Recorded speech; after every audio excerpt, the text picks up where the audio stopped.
السلام علیکم فرینڈز، یہ ویڈیو ان سب ماماز بوائز کے لیے ہے جو شادی بھی کرنا چاہتے ہیں لیکن ماما کی گودی سے اترنا بھی نہیں چاہتے۔ تو میرے پیارے بھائیوں، شادی ایک بہت بڑی رسپانسبلٹی کا نام ہے۔ جب ایک لڑکی آپ کے نکاح میں آ جاتی ہے تو اس کی emotional, physical, mental well being کے آپ ریسپانسبل ہوتے ہیں، ٹھیک ہے؟ اگر تو آپ سمجھتے ہیں کہ آپ یہ رسپانسبلٹی اٹھا سکتے ہیں خوش اسلوبی کے ساتھ، پھر تو شادیاں کیا کریں، ادروائز ماما کی گودی ہی سب سے اچھی جگہ ہے آپ کے لیے۔ دیکھیں، آپ پہ فرض بنتا ہے کہ ان رشتوں میں بیلنس کرنا۔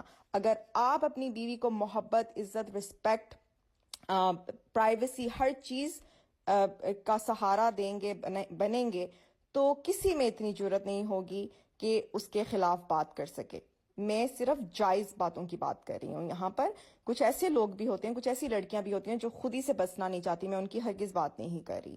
جائز طریقے سے اتنی ساری بچیاں ہیں جو اس رشتے میں روز جیتی ہیں اور روز مرتی ہیں، تو اگر تو آپ ہر چیز خوش اسلوبی سے ادا کر سکتے ہیں، اور یہ فرض آپ کا بنتا ہے۔ اور میری ان ماماز سے بھی ریکویسٹ ہے کہ پلیز اگر آپ کے بچے اس قابل ہو گئے ہیں تو ان کو اپنی گودیوں سے اتار دیں، انہیں اپنی زندگی گزارنے دیں، انہیں خوش رہنے دیں، ان کی خوشی میں خوش ہوں آپ کو چاہیے۔ کیونکہ دیکھیں، جو مقام ایک ماں کا ہے وہ ایک بیوی نہیں لے سکتی، اور جو مقام ایک بیوی کا ہے وہ کوئی ماں نہیں لے سکتی۔ تو پلیز اپنے بچوں کی خوشیوں میں شامل ہو جائیں تاکہ وہ آپ کو اچھے طریقے سے یاد کریں۔ محبت گن پوائنٹ پہ نہیں ہوتی، عزت گن پوائنٹ پہ نہیں ہوتی، یہ دل سے کی جاتی ہے۔ اور اگر آپ ایسے بیہیویئر کریں گے اچھے والے تو آف کورس آپ کو عزت ملے گی، لیکن اگر آپ شیطان کا کام ادا کریں گے تو کوئی کیسے آپ کی عزت کر سکتا ہے؟ تو پلیز، زندگی بہت چھوٹی ہے، اپنے بچوں کی خوشیوں میں خوش ہوا کریں، ان کو جینے دیں، کیونکہ دیکھیں آپ نے تو گزار لی اپنی زندگی، اب ان کو اپنی زندگی اپنی طرح سے گزارنے دیں۔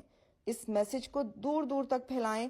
ہر ماما بوائے کو یہ میسج جانا چاہیے، اور ہر ماں کو بھی یہ میسج پہنچنا چاہیے کہ یہ طریقہ نہیں ہے کسی کی بیٹی کو لا کر زندگی خراب کرنے کا۔